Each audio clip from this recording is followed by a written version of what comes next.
Hi friends. మాధవ్కి మందు తాపిస్తున్న నారాయణని చూసి ఏంటండి ఇది, ఒక కన్న తండ్రి చేయాల్సిన పనేనా ఇది? అయినా మీరేంటండి ఇలాగా మీ నాన్నని మందు తాగడం తప్పు అని చెప్పే మీరే ఇలా తాగడం ఏంటి అని చెప్పి ఇక మహాలక్ష్మి అయితే ఇక మాధవ్ని వారిస్తూ ఉంటుంది. ఇక ఆ మాటలు విన్న మాధవ్ అయితే మహాలక్ష్మి, అమ్మ నాకు ఎంత బాధగా ఉందో తెలుసా, నా ప్రేమను కోల్పోయాను అంటూ ఇక కన్నీళ్ళు పెడుతూ ఉంటాడు. ఇక అది చూసి మహాలక్ష్మి బాధపడుతూ ఉంటే ఇక కన్నా ఇద్దరు కూడా ఒకరు మొక్కలొకరు చూసుకుంటూ ఇక పెద్ద అనే మాటలకి ఇక నారాయణ కూడా కరిగిపోతూ ఉంటాడు. ఇక వెంటనే మహాలక్ష్మి కన్న వాళ్ళు కేశవ్కి అలాగే చక్రికి ఫోన్ చేసి జరిగిందంతా చెప్తూ ఉంటారు. ఇక అలా వచ్చి ఏం జరిగిందన్నయ్య, ఎందుకు ఇలా నువ్వు తాగావు అని చెప్పి ఇక మాధవ్ని ప్రశ్నిస్తూ ఉంటారు. ఇక అందరూ కూడా మందు తాగిన మత్తులో చక్రి వాళ్లకు ప్రేమ గురించి బాధపడుతూ తన ప్రేమ గురించి అంతా కూడా చెప్పేస్తూ ఉంటాడు. గాయత్రి మీద తను ఎంత ప్రేమ పెంచుకున్నది అంతా కూడా గాయత్రి ఏ రోజైనా నాదవుతుంది అనుకున్నాను, కానీ ఈరోజు మా అత్తయ్య నన్ను ఎందుకు వద్దనుకుంటుందో నాకు అర్థం కావట్లేదు అని చెప్పి ఇక బాధపడుతూ ఉంటాడు. ఇక పెద్ద అయితే అలా పెద్ద బాధ చెప్పి పడుకున్న తర్వాత ఎలాగైనా సరే చక్రి మనము మాధవ్ని అలాగే గాయత్రిని కలపాలి అని చెప్పి ఇక చక్రి దగ్గరికి వచ్చి అడుగుతూ ఉంటుంది. అన్నయ్య తాగినందుకు నేను చాలా హ్యాపీగా ఉన్నాను అని చెప్పి ఇక అనడంతో ఇక ఆ మాటలు విన్నా మహా అయితే అసలు నీకు బుద్ధుందా, పెద్ద ఎంత బాధపడుతున్నాడో తెలుసా, పెద్ద ఈరోజు ఇలా అయిపోవడానికి కారణం కూడా నేనే కావచ్చు, అందుకే ఎలాగైనా సరే నా వల్ల వచ్చిన సమస్యను నేనే సాల్వ్ చేస్తాను అని చెప్పి ఇక మీ అన్న తాగుతూ అలా బాధపడుతూ ఉంటే నీకు హ్యాపీగా ఉందా అని చెప్పి ఇక తిట్టుకుంటూ ఉంటుంది. ఇక మహాలక్ష్మి అయితే ఇక చక్రిని అలా తిట్టడంతో మహాలక్ష్మి, ఆపండి, మా అన్నయ్య మందు తాగినందుకు అతని మనసులో ఉన్న బాధ అంతా బయట పెట్టినందుకు సంతోషంగా ఉంది అని చెప్పాను. మా అన్నయ్య ఎప్పుడు ఎవరితోనూ ఏమీ చెప్పడు. మా అమ్మ చనిపోయిన తర్వాత మా అన్నయ్య ఎంత సైలెంట్ అయిపోయాడో తెలుసా, ఇంట్లో పని బయట పనులు చేస్తూ మా కోసం ఎంత కష్టపడుతున్నాడో తెలుసా, అలాంటి అన్నయ్య ఏ రోజు కూడా ఇది ఇలా అయింది అది ఇలా అయింది అని చెప్పి మాలో మేము కొట్టుకుంటూ గొడవ పట్టుకుంటూ మా బాధను తీసుకొచ్చి మా అన్నయ్య దగ్గర చెప్పామే, కానీ మా అన్నయ్య ఇంత నలిగిపోతున్నప్పటికీ కూడా తన బాధను ఏనాడు కూడా బయట పెట్టని మంచి వ్యక్తిత్వం మా అన్నయ్యది అని చెప్పి ఇక చక్రి అయితే మోసేస్తూ ఉంటాడు. ఇక మాధవనైతే ఇక ఆ మాటలు విన్న మహాలక్ష్మి, అవును నిజంగానే పెద్ద చాలా మంచి మనిషి, అందుకే ఎలాగైనా సరే మనం గాయత్రిని అలాగే మాధవ్ని కలపాలి అని చెప్పి అనడంతో ఇక ఆ మాటలు విన్నా, చాలండి భలే మాట్లాడుతున్నారు అని చెప్పి ఇక అంటూ ఉంటే, మాట్లాడేది లేదు, చేసి చూపిస్తాను, ఏమనుకుంటున్నావో, ప్రేమకి వయసు లేదు, ఏ వయసులోనే సరే అది ప్రేమిస్తే అంతులేని సంతోషంతో పాటు బాధ కూడా తప్పదు, ఏమనుకుంటున్నారో ఏంటో, మా అన్నయ్య చిన్నప్పటి నుంచి గాయత్రి అంటే ఇష్టపడుతున్నాడు, ఇన్ని సంవత్సరాలు వాళ్ళ ప్రేమ ఇప్పటిది కాదు, చిన్నప్పటి నుంచి వాళ్ళకి ఒకరంటే ఒకరి మీద బల్లమాబిలిన ప్రేమ, ఇప్పుడు సడన్గా తను ఎవరో ఒకరిని పెళ్లి చేసుకొని వెళ్ళిపోవడానికి మా అన్నయ్య ఒప్పుకోవట్లేదు, అలాగే గాయత్రి కూడా ఒప్పుకోవట్లేదు, దీనంతటికీ కారణం మా అత్తయ్యే అని చెప్పి అనడంతో ఇక ఆ మాటలు విన్న మహా అయితే ఎలాగైనా సరే ఆ తయారు గారిని లేపేసైనా సరే ఈ మాధవ్ని అలాగే గాయత్రిని ఇద్దరిని కలపాలి అని చెప్పి ఇక అనుకుంటూ ఉంటుంది. ఇక మహా అయితే ఇది ఇలా ఉండగా ఉదయం టీ బొంకు దగ్గర నారాయణతో మాట్లాడిన ఇక మనుషులైతే ఇక నారాయణ ఇల్లు వెతుక్కుంటూ వస్తారు. ఏంటయ్యా ఎక్కడికొచ్చారు అని చెప్పి ఇక అడుగుతూ ఉంటాడు. నారాయణ అయితే చాలా వెటకారంగా, అదా ఉదయం నువ్వు మాకు ఎంత మంచి పని చేసావు, నువ్వు చెప్పబట్టే మేము అంత మంచి అమ్మాయిని మా ఇంటికి కోడలుగా తీసుకెళ్తున్నాము, అందుకే మీరు వాళ్ళకి ఏవో గొడవలు ఉన్నాయి అని అంటున్నారు కదా, వాళ్ళు మిమ్మల్ని పెళ్ళికి వెళ్ళపోవచ్చు, అందుకే మేము మా తరపున పెళ్ళికి పిలుస్తున్నాము, రేపు మాది నిశ్చితార్థం, మీరు ఖచ్చితంగా మీ కుటుంబంతో కలిసి అందరూ రావాలి అని చెప్పి అనడంతో ఇక ఆ మాటలు విన్న నారాయణ అయితే చాలా కోప్పడుతూ, ఏమయ్యా నీకు ఎలా కనపడుతున్నావో, మా ఇంటికి రావాల్సిన కోడలి పిల్ల మీ ఇంటికి వెళ్తుంది అంటే మేము సంతోషించి మీరు పెట్టే పప్పు మెతుకుల కోసం వస్తామనుకుంటున్నారా అని చెప్పి ఇక పెద్దగా అరుస్తూ ఉంటాడు. ఇక అప్పుడే అక్కడికి మాధవ్ అయితే వస్తాడు. ఏంటండి మీరు మళ్ళీ మా ఇంటికి వచ్చారు, మా నాన్న మీద అరుస్తున్నాడు, మళ్ళీ మా నాన్న ఏదైనా తప్పుగా చెప్పుంటే నన్ను క్షమించండి అని చెప్పి ఇక మాధవ్ అనడంతో, ఇదిగో ఈ మంచి మనసు చూసే వచ్చామయ్యా, అయినా ఇలాంటి ఆయనతో నువ్వు ఎలా వేగుతున్నావు అని చెప్పి ఇక తిడుతూ ఉంటారు. పర్వాలేదు, ఆయన మా నాన్న వయసులో కాస్త పెద్దవారు, కాస్త చాదస్తం ఎక్కువ, అంతే, మనసు మంచిది, చెప్పండి మీరు ఎందుకు వచ్చారు, మీదిగో ఉదయం మీరు చెప్పారు కదా, గాయత్రి చిన్నప్పటి నుంచి మాతో పెరిగిన అమ్మాయి, మా అత్తయ్య కూతురేను అనని. మీ అత్తయ్య కూతుర్ని మా అబ్బాయికి మేము రేపు నిశ్చితార్థం చేసుకుంటున్నాం, మీరందరూ ఖచ్చితంగా రావాలి అని చెప్పి అనడంతో ఇక ఆ మాటలు విన్న మాధవ్ అయితే చాలా బాధపడిపోతూ ఉంటాడు. సర్లేవయ్యా, వస్తానులే, వెళ్ళండి ఇక్కడి నుంచి అని చెప్పి ఇక నారాయణ చాలా కోపంగా మాట్లాడుతూ వాళ్ళనైతే పంపించేస్తూ ఉంటారు. ఒరేయ్ పెద్దోడా, నువ్వు బాధపడకురా అంటే, నేను బాధపడడానికి ఏమీ లేదు నాన్న, ఎవరికి ఎలా జరగాలని రాసిపెట్టి ఉంటుందో అలాగే జరుగుతుంది. గాయత్రి నాకు దక్కాలని ఉంటే ఖచ్చితంగా దక్కుతుంది. గాయత్రి వేరొక వాళ్ళ సొంతం అవ్వాలి అనుకుంటే నేను చేసేది మాత్రం ఏమీ లేదు. కానీ నేను మాత్రం ఆ ఇంటికి వెళ్ళి గాయత్రి నాకు ఇవ్వమని అడగను. గాయత్రి వచ్చేస్తుందేమోనని ఎంతో ఆశపడ్డాను, కానీ అది కూడా జరగదని తెలిసిపోయింది. అందుకే గాయత్రి మీద ఆశలు చంపుకొని గాయత్రి ఎక్కడ ఉన్నా కానీ సుఖంగా సంతోషంగా ఉండాలనే కోరుకుంటాను అని చెప్పి ఇక ఆ కార్డు తీసుకుని ఇక పెద్ది అయితే లోపలికైతే వెళ్ళిపోతాడు. ఇక అదంతా కూడా చాటుగా విన్న మహాలక్ష్మి అయితే ఇక బాధపడిపోతూ ఉంటుంది. నిజంగానే పెద్ది మనసులో గాయత్రి తప్ప ఇంకెవరూ లేరు, నేను ఎవరినైనా కానీ పెళ్లి చేసినప్పటికీ కూడా మాధవ పెద్ది ఆ అమ్మాయితో సరిగ్గా ఉండడు.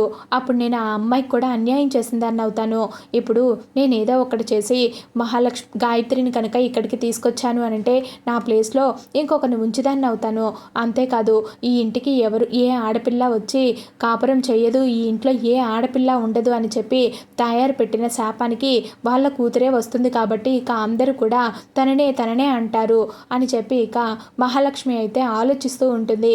ఎలాగైనా సరే రేపు అక్కడ నిశ్చితార్థానికి వెళ్ళాలి, ఆ నిశ్చితార్థం చెడగొట్టాలి, అక్కడుండే అతనితోటి నిశ్చితార్థానికి బదులు ఇదిగో ఈ మాధవ్ తోటి నిశ్చితార్థం జరిపేలా చేయాలి, వీలైతే పెళ్లి కూడా చేయాలి అన్నట్టు నిన్న పెళ్లి నుంచే తీసుకొచ్చిన తాళిబొట్టు ఎక్కడ పెట్టానబ్బా అని చెప్పి ఇక కబోర్డులన్నీ వెతికేస్తూ ఉంటుంది. ఇక మహాలక్ష్మి అయితే ఇక కబోర్డులో తాళి కనిపించడంతో అమ్మయ్య తాళి కనపడింది, ఇదిగో ఈ తాళితోనే రేపు దాని మెడలో తాళి కట్టించాలి అని చెప్పి ఇక అనుకుంటూ ఉంటుంది. ఇక ఉదయం అయితే అవుతుంది. ఇక ఉదయం అయిన తర్వాత ఒరేయ్ ఈరోజు ఎవరు ఎక్కడికి వెళ్ళకండి, ఈరోజు మన గాయత్రి నిశ్చితార్థం అని చెప్పి అనడంతో ఇక ఆ మాటలు విన్న అందరూ కూడా హబాకైపోతూ ఉంటారు.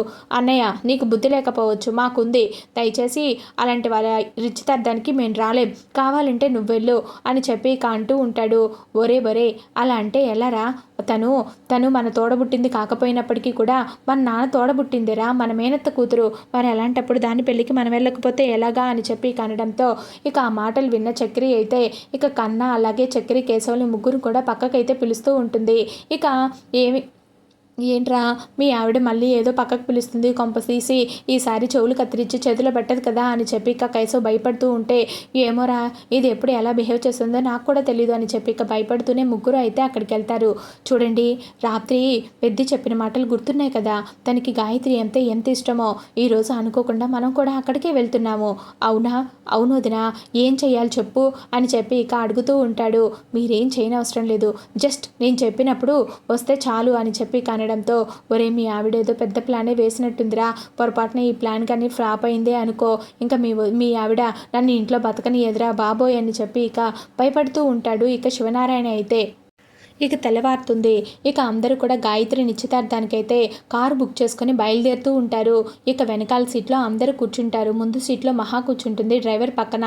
ఇక ఇదేంటిది వీళ్ళందరూ వెనకాల కూర్చున్నారు, ఇప్పుడు కన్నాకి నేను ప్లాన్ ఎలా ఎక్స్ప్లెయిన్ చేయాలి, ఈ నిశ్చితార్థానికి మనం చూడడానికి కాదు వెళ్ళేది, అక్కడ నిశ్చితార్థం చెడగొట్టి గాయత్రి చేత పెద్ది చేత గాయత్రి మెడలో తాళి కట్టించడానికి వెళ్తున్నాము. ఇదిగో తాళి, ఈ తాళి ఎవరికి కనపడకుండా ఎలా దాచాలి, అమ్మయ్య ఇక హ్యాండ్ బ్యాగ్లో దాచేస్తాను అని చెప్పి ఇక మహా అయితే తన హ్యాండ్ బ్యాగ్ని సర్దుకుంటూ ఉంటుంది. ఏంటి వదిన దగ్గరికి వచ్చేసామా, కాస్త లొకేషన్ చూసి చెప్పు అని చెప్పి ఇక అంటూ ఉంటాడు. కన్నయ్య అయితే లొకేషన్ చూసి మనం చెప్పాల్సిన అవసరం లేదు, క్యాబ్ డ్రైవర్కి అన్నీ తెలుసు, ఊరికి అత్తి మాటలు మాట్లాడకుండా సైలెంట్గా కూర్చో అని చెప్పి ఇక అనడంతో ఇక కన్నా అయితే నోరు మూసుకొని అలాగే కూర్చో ఉంటాడు. ఏరా మీ ఆవిడ ఎప్పుడు అవాకులు చవాకులు పెళ్లకుండా ఉండలేదా, ఎప్పుడు చూడు రుసరుస రాలుతూనే ఉంటుంది, గయ్యాలి గంగమ్మ అని చెప్పి ఇక కేశవ్ అయితే తిడుతూ ఉంటాడు. ఇక మహాలక్ష్మిని అయితే ఇక ఆ మాటలు విన్న మహాలక్ష్మి, కేశవ నాకు అన్నీ వినపడుతున్నాయి, నువ్వు నన్ను పొగడాల్సిన అవసరం ఏం లేదు అని చెప్పి కనడంతో, వామ్మో ఇది ఎప్పుడు ఇక్కడ నోరేసుకొని నా మీద పడిపోతుందో, దీనికి దూరంగానే ఉండాలి అని చెప్పి ఇక అటు తిరిగి కూర్చుంటాడు. ఇక చక్రి అయితే ఇక పెళ్లి మండపం పెళ్లి ఇంటికైతే రానే వచ్చేస్తారు. ఇక అందరూ కూడా కారులో నుంచి దిగి ఇక లోపలికి అయితే వెళ్తారు. ఇక అందరూ కూడా అక్కడ జరుగుతున్న ఏర్పాట్లు చూసి ఆనందంగా ఫీల్ అయిపోతూ ఉంటారు. ఇక అక్కడికి మాధవ్ కూడా వస్తాడు. ఇక మాధవ్ మాత్రం గాయత్రి ఎప్పుడు కనిపిస్తుందా, ఇక పెళ్లి కూతురు రూపంలో గాయత్రి ఎలా ఉందా అని చెప్పి ఇక ఊహించుకుంటూ ఉంటాడు. ఇక పెద్ద అయితే ఇక అప్పుడే అక్కడికి పంతులు అలాగే పెళ్లి కొడుకు తరపు వాళ్ళు అందరూ వచ్చి కూడా ఇక మండపం మీద కూర్చుంటూ ఉంటారు. ఇక ఆ అబ్బాయిని చూసిన మాధవ్ అయితే ఆ అబ్బాయి చాలా బాగున్నాడు, మనసు కూడా మంచిదైతే చాలానే బాగుండు అని చెప్పి ఇక అనుకుంటూ ఉంటాడు. ఇక అమ్మ పెళ్లి కూతుర్ని తీసుకురండి, నిశ్చయితాంబూలాలు మార్పించుకోవాలి అని చెప్పి కనడంతో ఇక ఆ మాటలు విన్న మహా అయితే, ఇదేంటిది ఇది ఇంత తొందరగా మార్చుకుంటారా, ఇప్పుడు నేను ఏదో ఒకటి చెయ్యాలి అని చెప్పి ఇక దగ్గరికి వెళ్ళి పెద్దగా తుమ్ముతుంది. ఇక అది చూసిన అక్కడున్న అందరు కూడా అపశకనం అపశకనం, అమ్మ కాసేపు ఆగండి అని చెప్పి ఇక అంటూ ఉంటాడు. ఇక ఇంతలో మహా అయితే ఇక ఆ పెళ్లి కొడుక్కి కన్ను కొడుతుంది. ఇక అది చూసిన ఆ పెళ్లి కొడుకు అయితే ఇప్పుడే ఒక్క నిమిషం అంటూ ఇక మహా దగ్గరికి అయితే వస్తాడు. మీతో ఒక నిమిషం మాట్లాడాలి అని చెప్పి ఇక మహాన్ అయితే ఇక పక్కనున్న రెస్ట్ రూమ్ దగ్గరికి అయితే తీసుకెళ్ళి ఇక జరిగిందంతా కూడా చెప్తుంది. అంతేకాదు ఈ పెళ్ళి తనకి ఇష్టమే, అంతేకాదు వాళ్ళమ్మ చచ్చిపోతాను అని చెప్పి బెదిరిస్తే తప్ప మిమ్మల్ని పెళ్లి చేసుకోవడానికి ఒప్పుకోలేదు. తను మీకు భార్యగా మాత్రమే మీ జీవితంలోకి వస్తుంది. అదే ఇక్కడ మాధవ్ జీవితంలోకి వస్తే వాళ్ళిద్దరూ చాలా సంతోషపడతారు, వాళ్ళిద్దరూ చాలా సుఖంగా ఉంటారు. దయచేసి నా మాటను అర్థం చేసుకోండి, వాళ్ళిద్దరిని కలపండి అని చెప్పి ఇక ఆ పెళ్లి కొడుకునైతే బ్రతిమలాడుతూ ఉంటుంది. ఇక మహా అయితే ఇక అప్పుడు విన్న పెళ్లి కొడుకు మాత్రం చాలా కోపంగా వెళ్ళిపోతాడు. కానీ మహా అన్న మాటలు పదే పదే గుర్తుకు రావడంతో ఇక వెంటనే పంతులు గారు, అయ్యా ముహూర్త సమయం దగ్గర పడుతుంది, ఇదిగో ఈ ఉంగరం తీసుకొని అమ్మాయి చేతికి తొడుగు అని చెప్పి ఇక ఉంగరం అయితే ఇస్తూ ఉంటాడు. ఇక అది చూసిన మహాలక్ష్మి అయితే ఇతక టెన్షన్ పడిపోతూ ఉంటుంది. వీడికి ఎన్ని మాటలు మంచి మాటలు చెప్పాను, వీళ్ళిద్దరిని ఒకటి చేయాలని కూడా చెప్పాను, అవేమీ ఆలోచించకుండా వెధవ దాని మెడలో తాళి కట్టడానికి దాని చేతికి ఉంగరం తొడవడానికి తయారైపోయాడు. ఎలాగైనా ఈ పెళ్ళి ఆగిపోయేలా చేయి దేవుడా అని చెప్పి ఇక మహాలక్ష్మి అయితే తెగ మొక్కుతూ ఉంటుంది దేవుడికైతే. ఇక వెంటనే పెళ్లి కొడుకైతే ఒక్కసారిగా ఆపండి అని చెప్పి ఇక అరవడంతో ఇక అందరు కూడా షాక్ అయిపోతూ ఉంటారు. ఈ అమ్మాయి మంచిది కాదంట, మీ అమ్మాయి మంచిది కానీ అమ్మాయిని తీసుకొచ్చి నాకెందుకు పెళ్లి చేస్తున్నారు, ఇదిగో ఈ అబ్బాయిని పెళ్లికి ముందే ప్రేమించిందంట కదా అని చెప్పి ఇక అనడంతో ఇక ఆ మాటలు విన్న అందరు కూడా ఒక్కసారిగా హబాక్ అయిపోయి ఇక మాధవ్ వైపు అలాగే చూస్తూ ఉంటారు.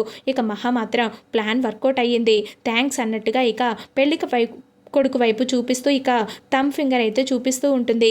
ఇక ఇదంతా కూడా అర్థం కానీ చక్రి కేశవులు ఇద్దరు కూడా, ఒరేయ్ ఈరోజు మళ్ళీ మనం పోలీస్ స్టేషన్కి వెళ్ళడం తప్పదురా, అన్నిటికీ సిద్ధంగా ఉండండి అని చెప్పి ఇక భయపడుతూ ఉంటారు.